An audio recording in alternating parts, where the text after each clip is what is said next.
Perlas de la segunda epístola de Pablo a los Corintios. ¿Cómo se debe solucionar los problemas en la iglesia? ¿En qué consiste la disciplina eclesiástica? ¿Cómo se restaura a aquel que ha caído? ¿Pueden los cristianos, los líderes religiosos, ser dominados por la ansiedad? ¿Cómo obtenemos las victorias necesarias para poder llegar a la meta? ¿Y cómo predicar la palabra de Dios de tal modo que presentemos siempre la verdad?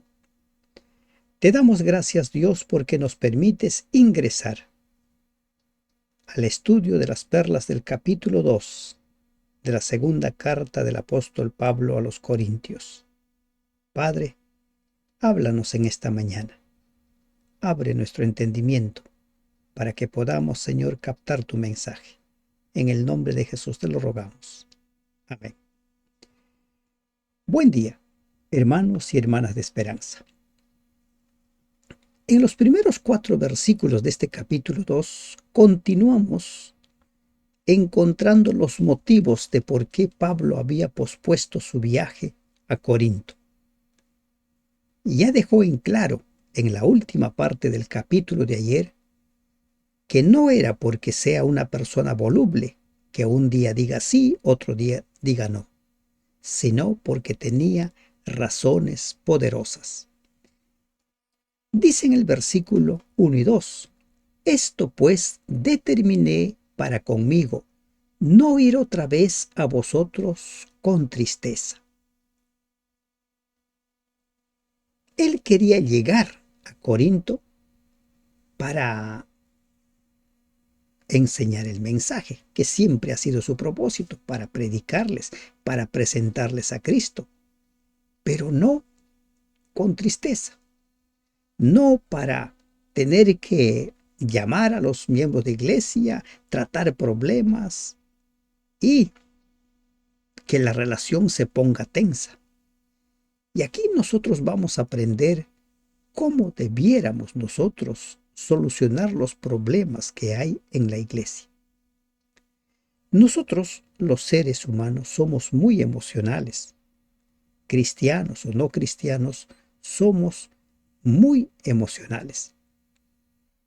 Se recomienda que cuando nosotros estamos alterados emocionalmente, no debiéramos hacer ni decir nada. Por ejemplo, hay un consejo que se nos da. Si tú estás muy alegre, no hagas promesas, porque puedes prometer cosas que en otras circunstancias no lo harías. Y si tú estás muy enojado, no castigues, porque puedes arrepentirte después. Pablo dice, yo no quise ir a ustedes, no ir otra vez a ustedes con tristeza. Quiero manejar las cosas de otro modo. No quiero estar cargado, sino quiero que pase el tiempo y que las cosas vayan tomando su lugar. Porque si yo os contristo, dice, ¿quién será luego el que me alegre sino aquel a quien yo contristé? Aquí Pablo expresa una relación muy estrecha entre él y los corintios. Si yo a ustedes les enojo, ¿quién me va a alegrar a mí? Pablo estaba apenado por los males que abundaban en la iglesia de Corinto. Y sin duda su carta anterior de reproche había entristecido a los miembros de corazón sincero, pero había disgustado a los otros. En tales circunstancias, una segunda visita habría sido penosa para él y para ellos. Se hubieran comunicado mutuamente su tristeza, pero si su carta cumplía su primer propósito, otra visita iba a resultar mutuamente gozosa. Siempre cuando hay problemas en la iglesia, alguien va a ser tocado. En el peor de los casos, alguien va a ser lastimado. Por eso, la primera sugerencia es, No actuemos cuando estemos cargados emocionalmente. Solucionemos los problemas, afrontemos los problemas cuando estemos más tranquilos. Y esto mismo os escribí para que cuando llegue no tenga tristeza de parte de aquellos de quienes me debiera gozar, confiando en vosotros todos, que mi gozo es el de todos vosotros. En toda iglesia, recuerden, hay trigo y hay cizaña. Hay de los fieles servidores del Señor y de aquellos que van por cualquier otro motivo y menos por servir al Señor. Pero supuestamente estos son los que dicen tener mayor celo por el Señor y son los que causan problemas en la iglesia por considerar que ellos aman más la verdad, aman la iglesia. Pero es todo lo contrario, sus motivaciones son terribles. Entonces Pablo se dirige a aquellos que, siendo fieles servidores del Señor, se habían entristecido. Confiando en vosotros todos, que mi gozo es el de todos vosotros. Mi razón de ser, mi alegría es para con todos vosotros. Pablo creía que lo que le proporcionaba gozo a él, también le proporcionaría a ellos. Cuando hay un ambiente saludable en un lugar y mucho más en la iglesia, ese ambiente, ese aire lo puede respirar todos, todos. Porque por la mucha tribulación y angustia del corazón os escribí con muchas lágrimas. Aquí Pablo abre su corazón a los corintios. No todos contamos a la gente que hemos llorado. Eso es algo muy personal. Pero Pablo abre su corazón a los corintios. Pablo había reprendido duramente a los corintios y había aplicado una severa disciplina, no con ira, sino con dolor. Cristo lloraba debido al intenso anhelo que sentía por los suyos. Recuerden Mateo 23, 37-38. La reprensión, que tiene el propósito de rescatar al descarriado, nunca debe hacerse con aspereza o con una actitud despótica, sino con una gran ternura y compasión. Pablo estaba movido por un valor sin límites ante el peligro, la persecución y la muerte, pero lloraba cuando se sentía obligado a censurar a sus hermanos en Cristo. Por eso Pablo dice: imítenme a mí, así como yo imito a Cristo. Cristo sentía tanto amor por sus hijos, por sus corderos, por su pueblo, que dio su vida. Y Pablo dice: os escribí con muchas lágrimas, no para que fueseis contristados, no para que sean ustedes entristecidos, sino para que supieseis cuán grande es el amor que os tengo. El propósito de Pablo al escribir no era causar dolor, sino expresar, de ser posible, el ardiente amor que lo guiaba en todas sus relaciones con los corintios. Si primero podían comprender que todo lo que él decía era pronunciado con amor, tanto mejor podrían aprovechar el mensaje. Y ese debe ser el móvil que mueva a todo líder. Todo líder de la iglesia debe amar a la iglesia. Debe amar a cada uno de los miembros, cada uno de los candidatos al reino de los cielos. Nunca con aspereza. Nunca. De los versículos 5 en adelante, Pablo habla acerca de cuál es el propósito de la disciplina. El propósito de la disciplina no es expulsar al pecador. El propósito de la disciplina es restaurar a la persona que ha pecado. Pero si alguno me ha causado tristeza, no me la ha causado a mí solo, sino en cierto modo, por no exagerar, a todos vosotros. La Biblia no nos habla exactamente ¿de qué persona está hablando? Hay quienes sostienen que se habla de ese pecador que había tomado a la mujer de su padre, y otros dicen que se trata de un líder opositor a Pablo que se había arrepentido. Pero hay que tener en cuenta nosotros y centrarnos en cuál es el propósito de esta parte del mensaje, cuál haya sido la persona o cuál haya sido el problema. El método de Pablo para tratar a un miembro extraviado proporciona un magnífico ejemplo para los casos similares en nuestras iglesias.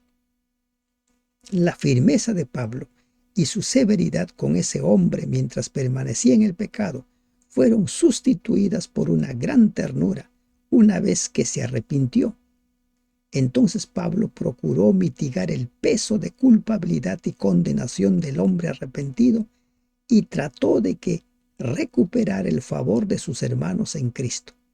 Ni una sola vez lo menciona por nombre, aunque repetidas veces se refiere a él. Le basta a tal persona esta reprensión hecha por muchos, el desagrado, el dolor que ha sentido la iglesia, el darse cuenta cuando una persona cae y una persona ama la iglesia, en verdad siente lo que ha causado en sus hermanos. Y hay dolor y arrepentimiento. Y esto estaba sucediendo en esta persona. Así que, al contrario, vosotros más bien debéis perdonarle y consolarle para que no sea consumido de demasiada tristeza. Pablo les está diciendo de qué manera deben comportarse con esta persona que cayó y que ahora está arrepentido. El perdón no era suficiente. La iglesia debía recibir a este pecador que volvía al redil como Dios acepta al pecador arrepentido. La falta debe ser perdonada y olvidada. El deber de la iglesia es tratar con bondad a todo el que verdaderamente se ha arrepentido, para que no sea consumido de demasiada tristeza. No sé si en la iglesia donde usted congrega, pero en muchos lugares sucede que las personas que han sido disciplinadas nunca más vuelven a la iglesia, porque un sector de miembros le muestra su peor rostro. Se muestran indignados, se muestran supuestamente como que no pueden convivir con esa persona, los marginan. Y ese no es el propósito de la disciplina. El propósito de la disciplina es restaurar, que no sea consumido de demasiada tristeza al punto de abandonar el redil, abandonar la iglesia. Recordemos el mensaje de Ezequiel. Podemos ser culpables de la perdición de la sangre de esa persona que se está yendo porque no supimos cómo manejar el problema, porque no supimos cómo comportarnos con aquel que había caído. Y recuerden lo que dice el apóstol en su carta a Gálatas. Cuidado, cuidado. Hay que tratar a los demás porque nosotros también podemos estar en esa condición. Por lo cual os ruego que confirméis el amor para con él. El hombre debía tener la plena seguridad del apoyo moral de sus hermanos de la iglesia. De ese modo no podría levantarse en el futuro ninguna duda en cuanto a la validez de su retorno a la comunión de la iglesia. Debe ser restaurado, así como Dios nos restaura. No tenemos nosotros ninguna autoridad para decir seguro que está fingiendo, para juzgar si está arrepentido sinceramente o no. No nos corresponde a nosotros eso. Y si tú eres el que ha caído y estás sintiendo que no te están tratando como debe ser, que no te están mostrando la compasión, el amor que debiera mostrar todo cristiano, busca tu fortaleza en el Señor y busca fortaleza en otros hermanos, en otras hermanas que con seguridad te van a dar esa fortaleza, porque siempre en toda iglesia hay los que son trigo, los que saben amar como el Señor ama a su iglesia. Porque también para este fin os escribí, para tener la prueba de si vosotros sois obedientes en todo. Otra razón para que Pablo diera instrucciones acerca de ese pecador en su epístola anterior era su deseo de poner a prueba la obediencia y lealtad de los miembros de la iglesia. Los acontecimientos habían demostrado que eran leales. Habían estado a la altura de la prueba al tratar fielmente con el pecado en la iglesia. Sin embargo, esa prueba no significaba tanto obediencia a la autoridad de Pablo como a la de Cristo. Ellos debían someterse a la autoridad de Cristo, imitar a Cristo. Si imitaban a Pablo, estaban imitando a Cristo porque Pablo era un imitador de Cristo. Y al que vosotros perdonáis, yo también, porque también yo lo que he perdonado, si algo he perdonado, por vosotros lo he hecho en presencia de Cristo. Miren, debido a que la iglesia de Corinto había demostrado plenamente su lealtad a los principios, Pablo se une ahora con sus miembros en el voto de confianza propuesto. Reconoce plenamente la autoridad de la iglesia que depende de Cristo para tratar con sus propios problemas. Cristo ha delegado autoridad a la iglesia en su conjunto cuando actúa bajo la dirección y la presidencia, por así decirlo, del Espíritu Santo. La autoridad que tiene la iglesia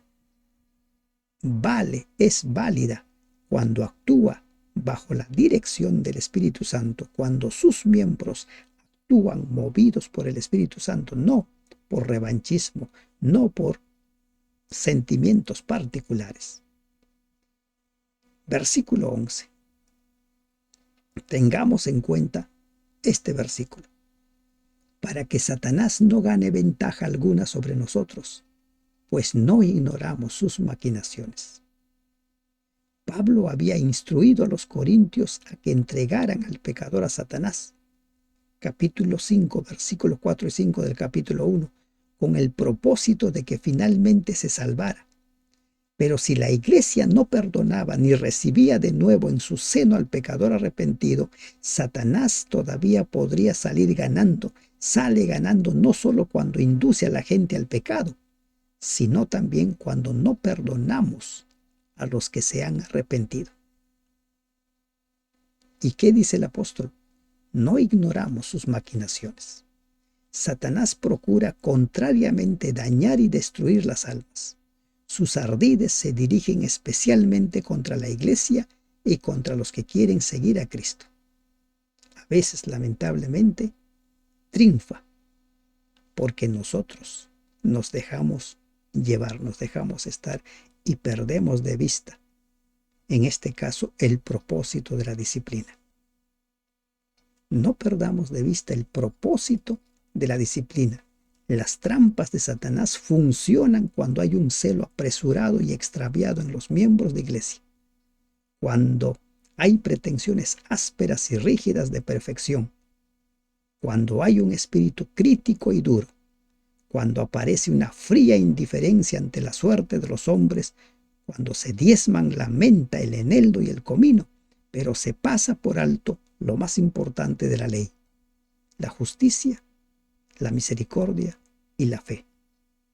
Entonces el carácter de Dios es calumniado e incomprendido, se deshonra su causa y se perjudica gravemente el nombre de la iglesia. En los versículos 12 y 13 encontramos a un Pablo que no nos imaginamos, un Pablo embargado por la ansiedad. Dice: cuando llegué a Troas para predicar el evangelio de Cristo.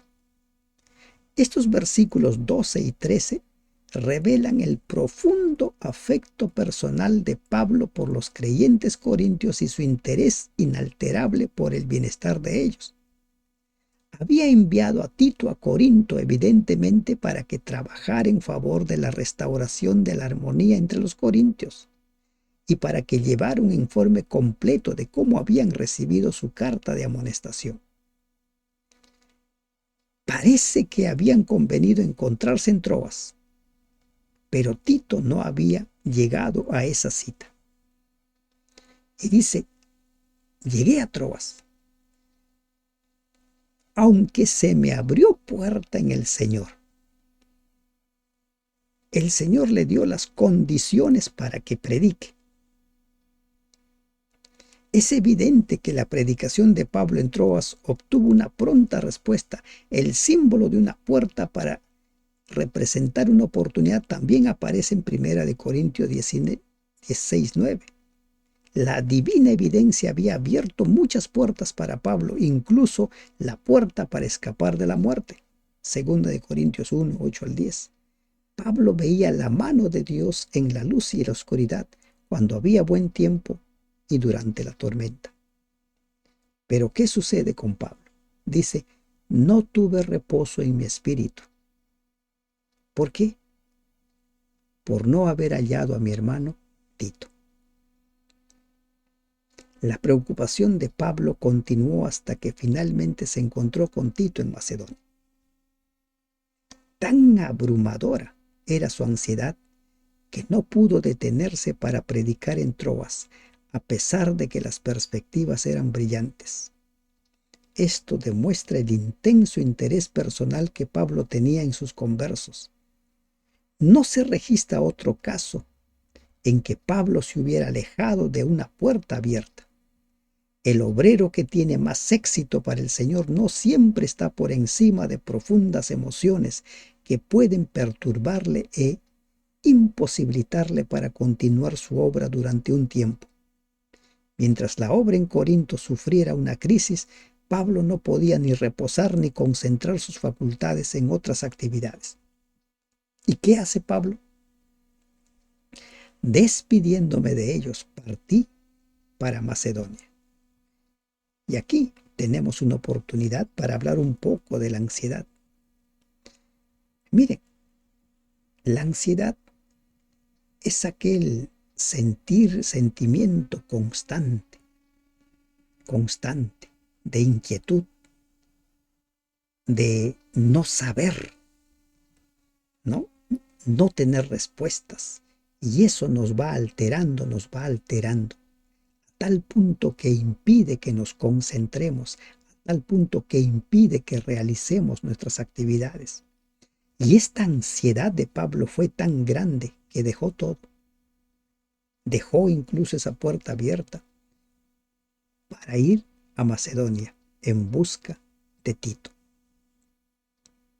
La carta a los Corintios, esta segunda carta, fue escrita aproximadamente el año 57 después de Cristo. La carta a los Corintios fue escrita aproximadamente el año 60 después de Cristo. Y en su carta a los Corintios, Pablo dice, por nada estéis afanosos. Y eso nos muestra que nosotros, con cada vivencia que tenemos, vamos aprendiendo, vamos creciendo. Y así Pablo fue creciendo. Recuerden, Pablo se separa con Bernabé porque no quería llevar a Marcos. No quería darle una segunda oportunidad. Pero después encontramos registros de que Marcos se había convertido en un colaborador muy valioso para Pablo. Vamos creciendo, vamos aprendiendo a afrontar nuestras dificultades, vamos aprendiendo a solucionar problemas, vamos aprendiendo a manejar la ansiedad. En un momento nos puede vencer la ansiedad, pero después evaluemos por qué nos dejamos vencer. Ya vemos, como ya les vengo diciendo muchas veces, sufrimos más por lo que imaginamos que por lo que en verdad sucede. ¿Qué pensamientos habrán cruzado por la mente de Pablo al no encontrar a Tito, que dejó todo y se fue? En los versículos finales encontramos nosotros el consejo o el secreto que nos da Pablo acerca de cómo ser triunfantes, cómo vencer. Mas a Dios gracias, el cual nos lleva siempre en triunfo en Cristo Jesús, y por medio de nosotros manifiesta en todo lugar el olor de su conocimiento. La ansiedad incontenible de Pablo es sustituida por un gozo exuberante cuando llega a Macedonia y se encuentra con Tito. Comienza aquí Pablo una larga exposición de los motivos y del poder espiritual del ministerio evangélico, tal como se ejemplifican en su propia vida. Este es el tema de su carta hasta el capítulo 7, versículo 4. Ningún pasaje de las Escrituras presenta una descripción tan ferviente y apasionada de las experiencias más íntimas de un verdadero embajador de Cristo. Este es el sentido en que Pablo usa esta gran verdad y lo hace también en Colosenses 2:15. ¿Qué es lo que nos dice Pablo en Colosenses 2:15? Dice: Él es la imagen del Dios invisible, el primogénito de toda creación. El Cristo, el primogénito de toda creación, Él nos lleva en triunfo y por medio de nosotros manifiesta en todo lugar el olor de su conocimiento. Es interesante esta palabra, el olor de su conocimiento. Otras versiones dicen buen olor, fragancia, aroma, es decir, la fragancia esparcida por los portadores del incienso a lo largo de la ruta del desfile. Nubes de incienso se elevaban de los altares que estaban a lo largo del camino de los incensarios y de los templos abiertos. Toda la ciudad se llenaba con el humo de los sacrificios y la fragancia de las flores y del incienso. Pablo se ve a sí mismo como un portador de incienso en el desfile triunfal de Cristo. Triunfo, triunfo. En todo lugar el olor de su conocimiento. El conocimiento de Cristo se convierte en la fragancia de la cual habla el apóstol. Por medio del ministerio de Pablo y el de sus colaboradores y de la justicia de Cristo manifestada en las vidas de sus seguidores, ese olor espiritual se hacía sentir en todo lugar, en la iglesia de Corinto y en realidad en toda Acaya. Y ese olor debe sentirse en nuestras iglesias. Ese olor debe emanar de cada uno de nosotros. Y en los versículos 15 y 16 continúa hablando del olor. Porque para Dios somos grato olor de Cristo en los que se salvan. Grato olor de Cristo. Pablo todavía está pensando en el aroma del incienso en las calles de Roma durante un desfile triunfal. Pero la figura cambia un poco. ¿Qué dice? El olor representa el conocimiento de Dios difundido mediante representantes humanos. Y en este versículo 15, Pablo y sus colaboradores constituyen el aroma de Cristo. Cristo es el medio principal a través del cual Dios difunde el conocimiento que viene de lo alto. Pablo y sus colaboradores son el medio secundario, los cuales se vuelven uno con Cristo, el cual vive en ellos y manifiesta por medio de ellos la fragancia de las cosas espirituales. Pero aquí se nos habla de olor grato. Pero también en el siguiente versículo se nos habla de olor de muerte. ¿Y quiénes son los que tienen olor grato? Los que se salvan, los que entregan su vida al Señor, los que viven para Él. Y los que se pierden, a esto ciertamente olor de muerte para muerte. Todo aquel que rechaza al Maestro tiene olor a muerte. Y aquellos olor de vida para vida. Y para estas cosas, ¿quién es suficiente? Nos encontramos nosotros una vez más con dos caminos, dos opciones. Aceptamos la invitación del Señor, lo aceptamos como nuestro Salvador y tenemos el olor grato el olor de vida para vida, o lo rechazamos. Y nuestro olor es olor de muerte para muerte. Nosotros decidimos. La invitación está dada. El ministro del Evangelio es responsable de la forma como vive, cómo actúa.